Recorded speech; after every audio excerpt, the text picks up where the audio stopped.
Coming up on First at 4, we'll take a look at how gas prices have fallen as we get closer to the Christmas travel season.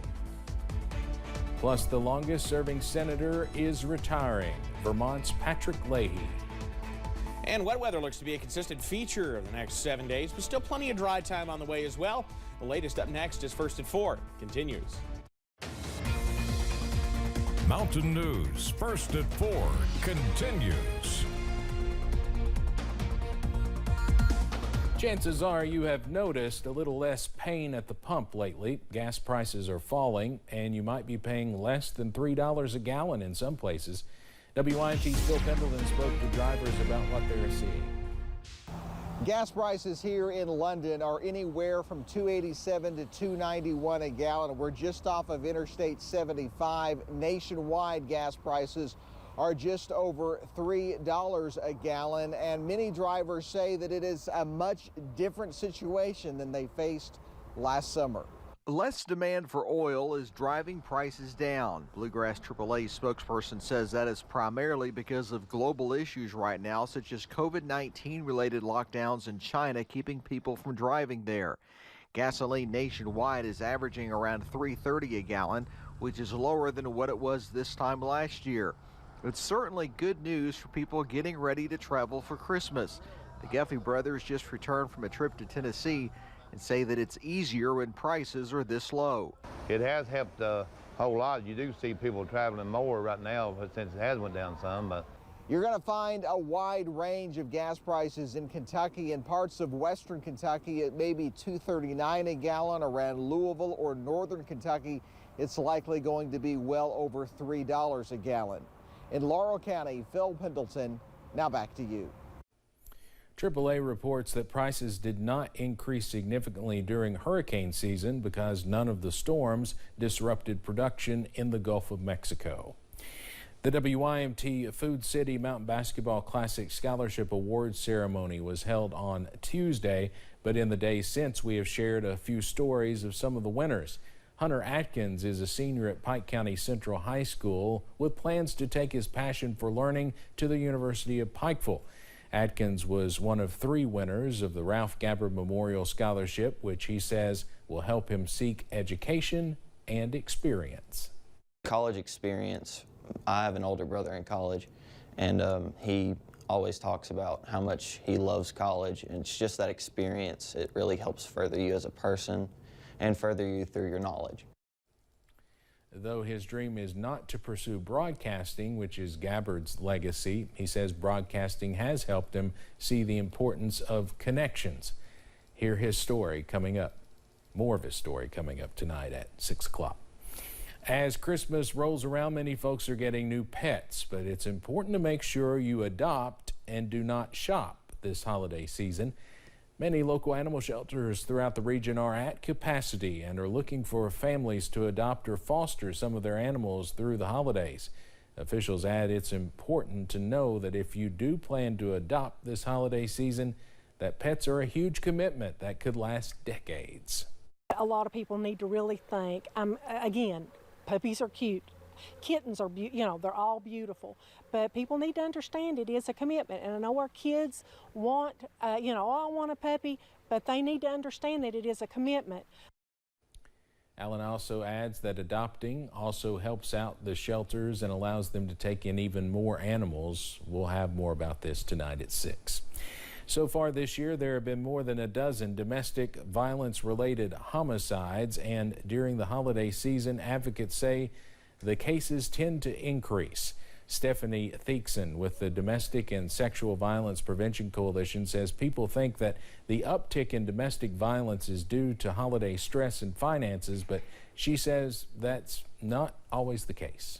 We want to make sure that that is not used as an excuse. That's not the cause of domestic violence, but because there's more access to the petitioner, because people are home more often, people are spending more time with their families, there tends to be an increase. The Domestic and Sexual Violence Prevention Coalition says 1 in 3 women in Kentucky will experience an act of domestic violence in their lifetime.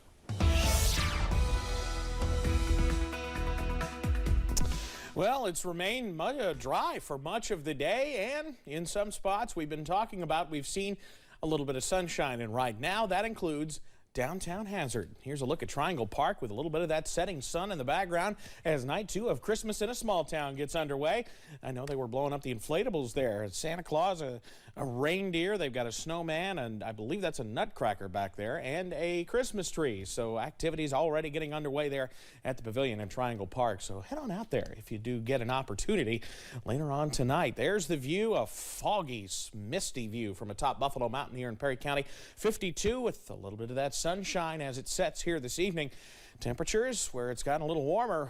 It is warmer, as a matter of fact, middle and upper 50s, even low 60s, 61 right now in Harlan. We'll continue to watch the potential for the warmer air to continue pushing on through. Showers, few and far between. I don't think much of that's reaching the ground there in parts of Whitley, Knox, and Bell counties, and over into parts of Letcher County as well. So I think we're in good shape this evening. Most of the precipitation either up toward the Great Lakes or down toward the mid and deep south. As we head through tonight, I think we're mostly dry. Can't rule out a shower, but for the most part, we're looking good. Middle and upper 40s out there for tonight. Details on when some more showers could return. That's in a few minutes. Steve? Evan, thank you. This year, the nation will lose one of its biggest leaders. Senator Patrick Leahy is the most senior member of the Senate, and he's third in line to the presidency. After 8 terms, he's become one of Capitol Hill's most recognizable faces.